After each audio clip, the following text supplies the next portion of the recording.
এই মুহূর্তে ধর্মতলা ছবিটা আপনাদের একটু দেখাবো। হকার আইন কার্যকর করতে প্রতীকী বিক্ষোভ। ধর্মতলা চত্বরে দোকান বন্ধ করে বিক্ষোভ মিছিল হকার সংগঠনের।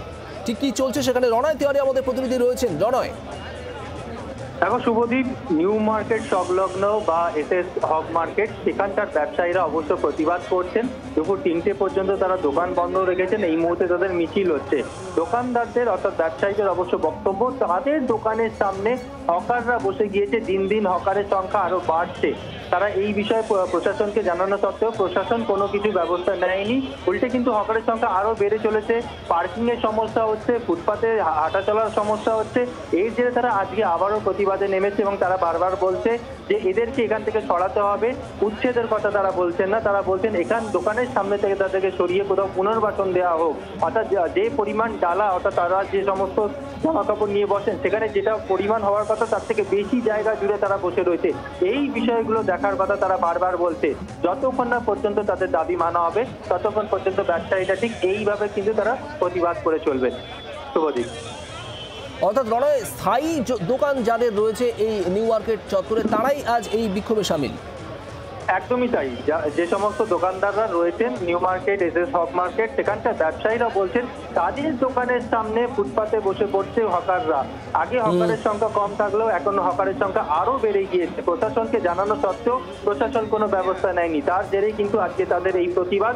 দুপুর 3টে পর্যন্ত তারা দোকান বন্ধ রেখেছেন। দোকান বন্ধ থাকবে, তারপর আবারও দোকান খুলবেন, কিন্তু এই ধরনের প্রতিবাদ চলবে যতক্ষণ এর কোনো সুরাহা হচ্ছে। রণয়, ধন্যবাদ।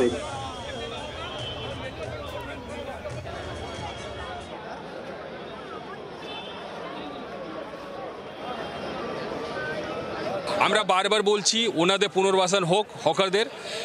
আমাদের কিছু রাইট আছে, ওটা কিন্তু আমাদের রাইটটা যেন কেড়ে নেওয়া না হয়। ওটা খুব বেসিক রাইট আছে। আমাদের এন্ট্রি এক্সিট যে সমস্ত মার্কেটে গেট আছে বা রোড ফেসিং আপনার শপ আছে, তাদের এন্ট্রি এক্সিট যেন ছেড়ে দেওয়া হয়। বা মোটরেবল রোড আছে, ওর উপরে কোনো রকম হকিং যেন না হয়। কোনো ফিক্স স্ট্রাকচার বাঁধা চলবে না, প্লাস্টিক বাঁধা চলবে না। কেন, ওর উপরে একটা আগুনে ফুলকি পড়লে পুরো মার্কেট সহা হয়ে যাবে। ওর দায়িত্ব কেউ নেবে না, আমি জানি। 2018 সালে আপনার যখন আগুন লেগেছিল চিতপুরে আগুন লেগেছিল, তখন আমরা mister Khalil Ahmed on chair municipal commission, ওনার কাছে গিয়ে জিজ্ঞেস করেছিলাম, স্যার আমাদের এসএস হক মার্কেট কী করবেন হেরিটেজ গ্রেড 1-এ। তো উনি অ্যাশোর করেছিলেন কি আমি একটা সার্কুলার জারি করছি, অর্ডার জারি করছি, সব প্লাস্টিক খুলে দেওয়া হবে। আজ অবধি প্লাস্টিক খোলা হয়নি। 2022 সালে নভেম্বর মাসে 18 তারিখে মেয়র সাহেব, অনারেবল মেয়র সাহেব, উনি বললেন কোনো প্লাস্টিক বাঁধা চলবে না। টিল ডেথ আজ অবধি প্লাস্টিক বাঁধা চলছে। ডালা সাইজ আপনি দেখুন, অ্যাজ পার ল আছে ডালা size 70 square feet, 80 square feet, 100 square feet, 60 square feet, কোথায় তার থেকে বেশি। বাংলার আওয়াজ, বাঙালির আবেগ, জি 24 ঘন্টা।